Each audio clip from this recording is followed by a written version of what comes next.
নমস্কার, আপনারা দেখছেন শিবম দাসের ইউটিউব চ্যানেল আর আমি শিবম। প্রসঙ্গত পূর্ব নির্ধারিত সূচি অনুযায়ী আইএসএফ তার ৮টি কেন্দ্রে তাদের প্রার্থী তালিকা ঘোষণা করেছেন লোকসভা নির্বাচনের জন্য। সে ৮টি কেন্দ্র হলো মালদা উত্তর, জয়নগর, মুর্শিদাবাদ, বারাসাত, মথুরাপুর, শ্রীরামপুর, বসিরহাট এবং ঝাড়গ্রাম। এই প্রার্থীপদ ঘোষণা নিয়ে আমার কোনো বক্তব্য নেই, কিন্তু নওশাদ সিদ্দিকী যে কেন্দ্রগুলো বেছে নিয়েছেন আমার এখানে বক্তব্য আছে অনেক।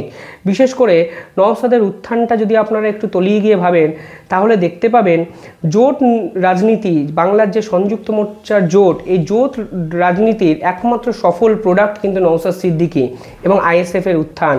মানে বাংলাতে যখন বাম কংগ্রেস প্রায় নিশ্চিহ্ন হয়ে গেছে, ঠিক তখনও কিন্তু জোটকে বাঁচিয়ে রেখেছেন নওশাদ এবং আইএসএফ। ফলে তার যে দাবি দাওয়াগুলো বাম কংগ্রেসের থেকে ছিল, তার যে এক্সপেকটেশান ছিল, সেই এক্সপেকটেশান নিয়ে কোনো দ্বিমত থাকতে পারে না। কিন্তু বিষয় হলো কোন কোন কেন্দ্রে উনি প্রার্থী দিয়েছেন। তিনি দিয়েছেন শ্রীরামপুরে, যেই শ্রীরামপুরে বামেরা ইতিমধ্যেই প্রার্থী ঘোষণা করেছেন দীপশিতা ধরকে।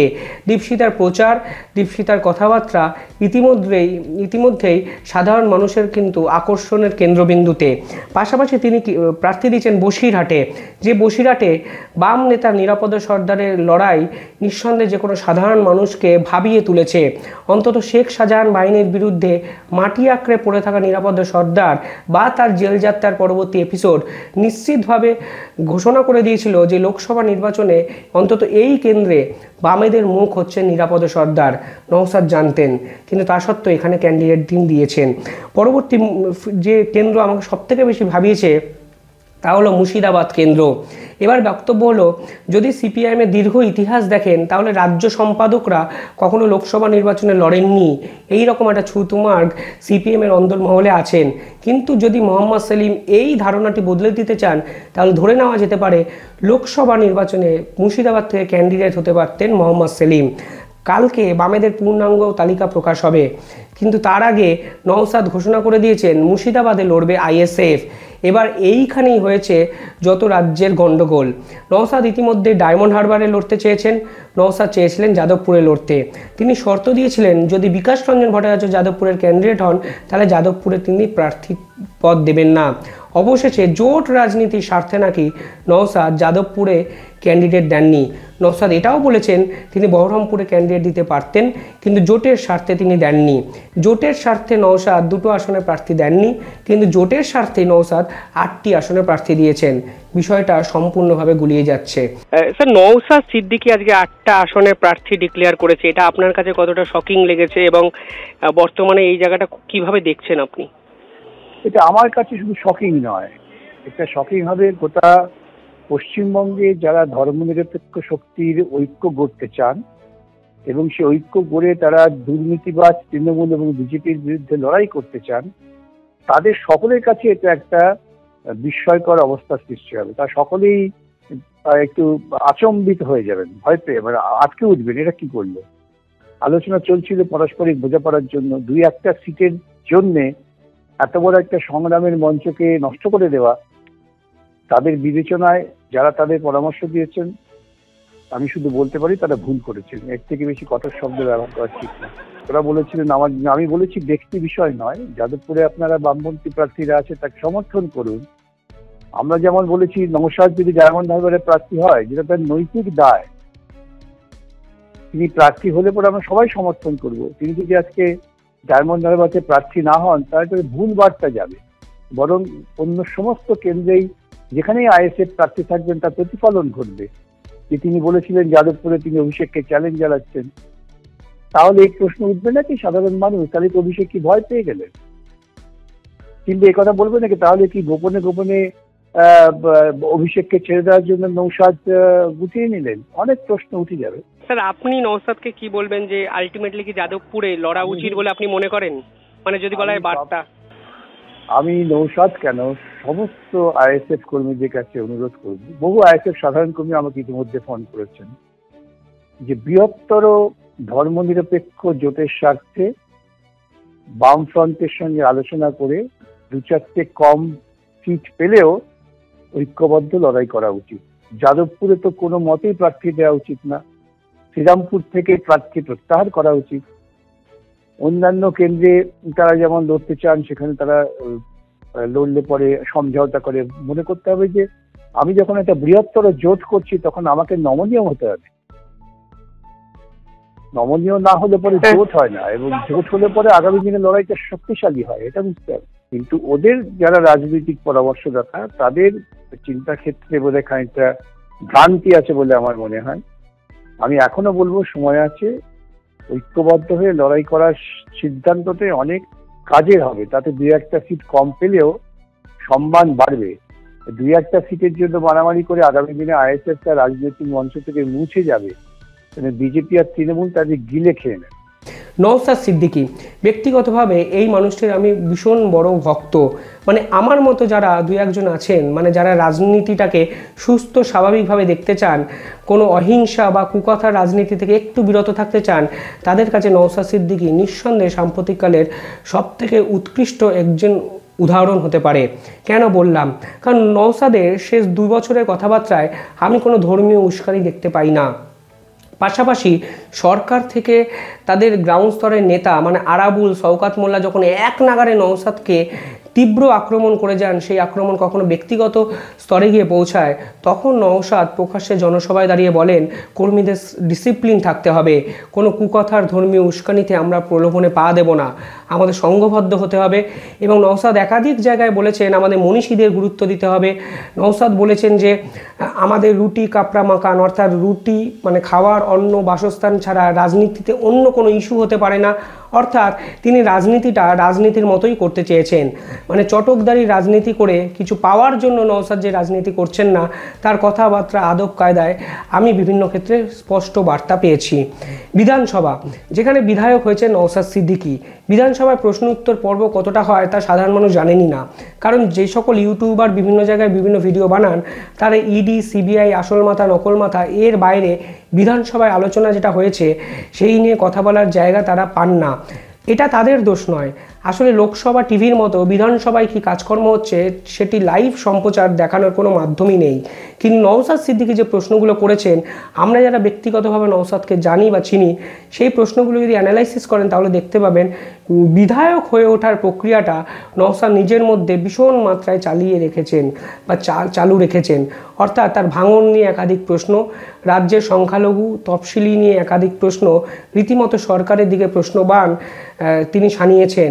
ফলে বিধায়ক নওশাদ সিদ্দিকী তার কাজটা আলটিমেটলি গ্রাউন্ড লেভেলে কতটা করতে দেওয়া হয়েছে বা পেরেছেন সেটা অনেক পরের প্রশ্ন, কিন্তু বিধায়ক হয়ে যে প্রশ্নটা রেখেছেন সেখানে নওশাদ সিদ্দিকী অন্তত আমার দিক থেকে একটুখানি সম্মান ডিজার্ভ করেন, এবং সাধারণ মানুষও বিশ্বাস করেন যে নওশাদ সিদ্দিকী পোটেনশিয়াল বিধায়ক, অর্থাৎ যদি বলে বর্ষিয়ান বিধায়ক হওয়ার সবথেকে ভালো গুণগুলো তার মধ্যে আছেন।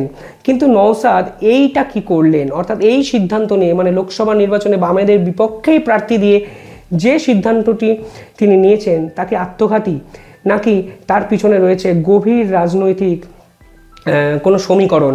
কেন বললাম এত কথা? কারণ নওশাদ যেখানে যেখানে প্রার্থী দিয়েছেন, অর্থাৎ 8টা কেন্দ্রে আপনি যদি অ্যানালাইসিস করে দেখেন তাহলে দেখবেন এখানে সংখ্যালঘু ভোট রাজ্যের অন্য কেন্দ্রের থেকে একটু বেশি তিনি বহরমপুরে দেননি এবং যাদবপুরে ছেড়ে দিয়েছেন। এই দুটো কেন্দ্র নিয়ে আমি আপাতত আলোচনা করছি না, কিন্তু আমার প্রশ্ন হলো নওশাদ সিদ্দিকীর ইন্টেনশনটা কি, তিনি চাইছেন কি, সেটা তিনি প্রকাশ্যে কেন বলছেন না? দেখুন, আজকে আমার ছোট দল, সেই দল বড়, সকলেই করতে চান। সেই দলের একজন বিধায়ক যা নিয়ে তাকে বিভিন্ন কটু কথা শুনতে হয়, তিনি চাইবেন তার দল যেন রাজ্যের বিভিন্ন প্রান্তে ছড়িয়ে পড়ে।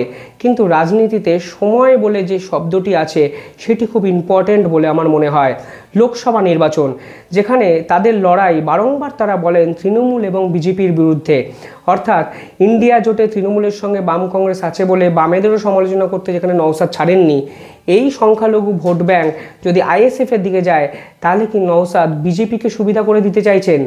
বা এই সংখ্যালঘু ভোট ব্যাংক যদি আইএসএফকে ভোট না দিয়ে তৃণমূলকে দিতে চায়, বা নওশাদ যদি বামেদের ভোটটা কাটেন, তাহলে কি প্রত্যক্ষভাবে তৃণমূলের সুবিধা হয়ে যাচ্ছে না? এই অসংখ্য প্রশ্ন কিন্তু রাজনৈতিক বিশ্লেষকরা তুলতে শুরু করে দিয়েছেন।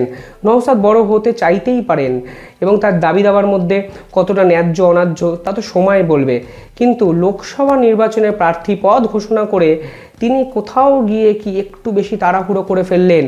যে তাড়াহুড়ো তিনি ঘোষণা করে দিয়েছিলেন ডায়মন্ড হারবারের প্রার্থী হবেন এরকম একটা স্টেটমেন্টে। তিনি যদিও বলেছিলেন দল চাইলে ডায়মন্ড হারবারের মানে তাদের দল ISF এর রাজ্য কমিটি চাইলে তিনি ডায়মন্ড হারবারের প্রার্থী হবেন। আজকের দিনে অবধি যেখানে অভিষেক ব্যানার্জি একাধিক জনসভায় ঘোষণা করেছেন তিনি 4 লক্ষ ভোটে জিতবেন, ঠিক সেখানে দাঁড়িয়ে নওশাদ সিদ্দিকী এখনও ডায়মন্ড হারবার থেকে লড়বেন এই ঘোষণা করতে পারেননি। কারণটা কি? তাদের সংগঠন নেই? তাহলে চটকদারি কথার আশ্রয় তিনি কেন নিলেন? কালকে সাংবাদিক সম্মেলনে ISF এর পক্ষ থেকে বলা হয়েছে নওশাদকে আমরা দাঁড়াতে দিচ্ছি না, দল ভাববে নওশাদের কথা, ডিসিশন নেবেন। তাহলে যদি দলই বা এই রাজ্য কমিটি নামক একটা বস্তু ISF এ থাকেই, তাহলে নওশাদ সিদ্দিকী তখন বা কেন এই বিষয়গুলো বললেন? 1 নম্বর আমার প্রশ্ন। 2 নম্বর প্রশ্ন আমার নিঃসন্দেহে যেটি থাকবে, ISF এর রাজ্য কমিটি, ISF এর যে 8 জন প্রার্থী, ISF এর যে এই সংগঠন, আলটিমেটলি আপনিও জানেন, নওশাদ সিদ্দিকীও জানেন, সাধারণ মানুষও জানেন ISF মানেই কি নওশাদ সিদ্দিকী। তাই নওশাদ ডায়মন্ড হারবারে দাঁড়াতে চাইছেন আর রাজ্য কমিটির কোনো নেতার আপত্তিতে দাঁড়াচ্ছেন না, এই যুক্তি কিন্তু ঢোপে টিকছে না। প্রসঙ্গত বলে রাখি, পাশের রাজ্য ত্রিপুরায় যে বিধানসভা নির্বাচন হয়েছিল সেখানে গ্রাউন্ড লেভেলে বিভিন্ন ক্ষেত্রে কংগ্রেস এবং বাম জোট আরেকটি দলের উপর ভরসা করেছিল। সেই দলটির নাম হলো ত্রিপুরা মোর্থা। এই ত্রিপুরা মোর্থা বা মোর্থা যেটাকেই আপনি বলেন, তারা এই গ্রাউন্ড লেভেলে যে বেসরকারি জোট হয়েছিল সেই জোটের বিরোধিতা করে এমন কিছু জায়গায় প্রার্থী দিয়েছিলেন, সর্বশেষে দেখা গেছিল বাম কংগ্রেসের ভোট কেটে ত্রিপুরা মোর্চাতে গেছে এবং এই ভোট কাটার ফলে জিতে গেছেন ওই আসনগুলোতে বিজেপি। একাধিক এমন আসন ছিল যেটা ত্রিপুরা মোর্চাতে ভোট দেওয়ার ফলে সুবিধা পেয়ে গেছেন বিজেপি। অর্থাৎ এই 1-2 ভোট কাটাকাটিটা ভীষণ মাত্রায় ইম্পর্টেন্ট হয়ে গেছে। ISF কি ত্রিপুরা মোর্চার দিকে যাচ্ছেন? এই প্রশ্ন নিঃসন্দেহে থাকবে। অর্থাৎ ভোট কাটাকাটিতে ISF কাদের সুবিধা করবেন তা তো রেজাল্ট বা ফলাফল বলবে, কিন্তু যদি 2টো ভোটও ISF এর 2টো ভোটও বামে না গিয়ে তৃণমূল বা বিজেপিতে যায়, তাহলে যে কোনো একটি দলের কিন্তু লাভ। ভীষণ মাত্রায় মনে হচ্ছে কোনোভাবেই ISF এর ক্যান্ডিডেট হওয়াটা বা ক্যান্ডিডেট দেওয়াটা বামেদের কোনো সমীকরণেই লাভ করে দিচ্ছেন না। ফলে এ তো গেল ত্রিপুরা মোর্চার উদাহরণ। মানে কোথাও গিয়ে আমার নওশাদের এই পদক্ষেপটা ত্রিপুরার বিধানসভা নির্বাচনে ত্রিপুরা মোর্চার যে ভূমিকা একইভাবে সমার্থক এবং সমান্তরাল মনে হচ্ছে। সেদিন যদি ত্রিপুরা মোর্চা বাম এবং কংগ্রেস জোটের বিরুদ্ধে এই সকল প্রার্থী না দিত, তাহলে বাম কংগ্রেসের ভোট কাটাকাটিতে বিজেপি বিভিন্ন জায়গায় সুবিধা পেত না, অর্থাৎ সরকার গড়ত কিন্তু এই জোটই। উল্লেখযোগ্য বিষয়, বর্তমানে সেই ত্রিপুরা মোর্চা এখন বিজেপির জোট সঙ্গী হয়ে গেছে এবং বিরোধী রাজনৈতিক দল হিসাবে সুপ্রতিষ্ঠিত হয়েছে বাম, এবং নিঃসন্দেহে কংগ্রেসের সেই জোট প্রধান বিরোধী দলের জায়গা পেয়েছে। কিন্তু ফলে নির্বাচনের আগে ত্রিপুরা মোর্চার সেই অবস্থান নির্বাচনের পরে বিজেপির সঙ্গে ত্রিপুরা মোর্চার যে আঁতাত সেইটি হয়ে যাওয়ার পরে কিন্তু দুটোকে রাজনৈতিক বিশ্লেষকরা একই জায়গায় মিলিয়ে বসিয়ে প্রমাণ করে দেখিয়ে দিয়েছেন এই প্রার্থী দেওয়ার পিছনেই থাকে বৃহত্তর রাজনৈতিক ষড়যন্ত্র। আর এখানেই একাধিক প্রশ্ন উঠতে চলেছে নওশাদের এই সিদ্ধান্তে। তিনি তার অবস্থান স্পষ্ট করুক। তিনি তৃণমূল বিরোধী আন্দোলন করছেন, তিনি বিজেপি বিরোধী আন্দোলন করছেন, কিন্তু তার কর্ম যে স্টেপ, যে কাজের পদ্ধতি বা কাজের যে গতি প্রকৃতি, তার প্রার্থী পদ দেওয়া কোনোভাবেই বিজেপি বা তৃণমূল বিরোধী যে আন্দোলন সেটাকে প্রশ্রয় দিচ্ছে না। বামেদের ভোট কাটা যদি নওশাদের উদ্দেশ্য হয়, তাহলে দুঃখের বিষয় এর থেকে বড় আত্মঘাতী পদক্ষেপ কিছুতেই হতে পারে না বলে আমার বিশ্বাস। নওশাদ নিজের পার্টিকে বড় করতে চান, নওশাদের ব্যাপ্তি সারা রাজ্য জুড়ে হোক সেটি নওশাদ চাইবেন, এটাই স্বাভাবিক। কিন্তু লোকসভা নির্বাচনের সময়কালটাকেই কেন বেছে নেওয়া? পরবর্তী পদক্ষেপ নিঃসন্দেহে আমি ভীষণ মাত্রায় চাই নওশাদ সিদ্দিকী ডায়মন্ড হারবারে লড়ুক। এখনও অবধি নওশাদ সিদ্দিকী ডায়মন্ড হারবার নিয়ে যে অবস্থান স্পষ্ট করেছেন, আমার দৃঢ় বিশ্বাস তিনি তার অবস্থানে দৃঢ়চেতা ভূমিকা পালন করবে, অর্থাৎ তিনি শেষ পর্যন্ত লড়বেন। তার রাজ্য কমিটি শুনছেন না বা রাজ্য কমিটির কেউ প্রশ্রয় দিচ্ছে না নওশাদের এই ইচ্ছা, সেই রকম বোকা বোকা যুক্তি অন্তত নওশাদ পরবর্তীকালে দেবেন না বলে আমার বিশ্বাস। মানে অভিষেক ব্যানার্জির বিরুদ্ধে তিনি লড়তে পারেন, এটি বাংলার রাজনীতিতে ভীষণ মাত্রায় সুপ্রতিষ্ঠিত করতে নওশাদ যে চেয়েছেন সেটি যেন শেষ অবধি থাকবেন। আপনি মাথায় রাখবেন যে শওকত মোল্লা কিন্তু কালকে ইতিমধ্যে নওশাদকে তীব্র ব্যঙ্গ করে বলে দিয়েছেন অভিষেকের বিরুদ্ধে ভোটে লড়ার ক্ষমতা নওশাদ সিদ্দিকীর নেই। নওশাদের একটা বিষয় মাথায় রাখা উচিত যে সব লড়াই কিন্তু জেতার জন্য হয় না, অর্থাৎ অভিষেককে হারাবেন এই মনোভাব থেকে যদি বেরিয়ে নওশাদ ভাবেন অভিষেকের বিরুদ্ধে লড়াই করবেন, অর্থাৎ যে লড়াই বাঙালির মনে থাকবে, রাজনৈতিক বিশ্লেষকরা যে লড়াই নিয়ে আলোচনা করবেন, তার জন্যও কিন্তু নওশাদ ডায়মন্ড হারবারকে বেছে নিতে পারেন। পরবর্তী পর্যায়ে হলো মুর্শিদাবাদ এবং বসিরহাট। আমি জানি না বসিরহাটের প্রার্থী দেওয়ার পিছনে অঙ্কটা কী। বসিরহাটে যেখানে নিরাপদ সর্দার অন্তত বাম আন্দোলনকে একটু ক্ষীণ একটা আলোর আশা দেখিয়ে জ্বালিয়ে রেখেছে, যে নিরাপদ সর্দারের বিরুদ্ধে প্রার্থী দিচ্ছেন নওশাদ। এবং মুর্শিদাবাদ মোহাম্মদ সেলিমের বিরুদ্ধে যদি প্রার্থী দেন, আমি জানি না এই প্রার্থীপদ দেওয়ার পিছনে যদি সংখ্যালঘু ভোট ব্যাংক বা সংখ্যালঘু ভাইয়েরা 10% আইএসএফের দিকে মুভ করেন, তাহলে কি বিজেপির সুবিধা হয়ে যাচ্ছে না প্রচ্ছন্ন? আর যদি তারা তৃণমূলকেই ভোট দেয়, তাহলে বামেদের ভোট কাটার ফলে নওশাদ আলটিমেটলি বামেদের ক্ষতি করছেন না তো? এই প্রশ্ন আমার নিঃসন্দেহে থাকবে। এবার আসি বাম জোট নিয়ে। এই বাম জোট নিয়ে বিস্তর আলোচনা হচ্ছে। আমি যতটা জানতে পারলাম, কাল হয়তো বামেদের প্রার্থী তালিকার পরবর্তী স্টেপটি নেওয়া হবে। কিন্তু বাম জোটে সবথেকে বড় প্রশ্নটা হলো বসিরহাট কেন্দ্র, যেখানে সিপিআই নাকি কিছুতেই তার আসন ছাড়তে চাইছে না। এখানেই আমার প্রশ্ন, এই রাজ্যে সিপিআই এবং ফরওয়ার্ড ব্লকের ঠিক অবদানটা কি? যদি বলি দীর্ঘ অবদান আছে, আমি ধরেও নিই, বর্তমান রাজনৈতিক প্রেক্ষাপটে এদের ঠিক কত শতাংশ নির্দিষ্ট ভোটার আছে তা আমার জানতে ভীষণ মাত্রায় মন চায়।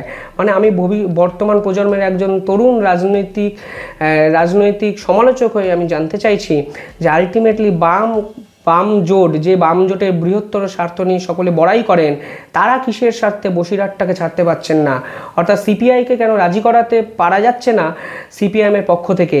সিপিআই কি নিজে এগিয়ে এসে বলতে পারতেন না, নিরাপদ সর্দার যে লড়াই করেছেন সন্দেশখালীতে, আমরা এই আসনটা ছেড়ে দিচ্ছি বাম জোটের জন্য? কেন মোহাম্মদ সেলিমকে বারংবার সিপিআই নেতৃত্বকে বলতে হবে যে বসিরহাট কেন্দ্রটি ছেড়ে দিন নিরাপদ সর্দারের জন্য? ওটা উনি ডিজার্ভ করেন।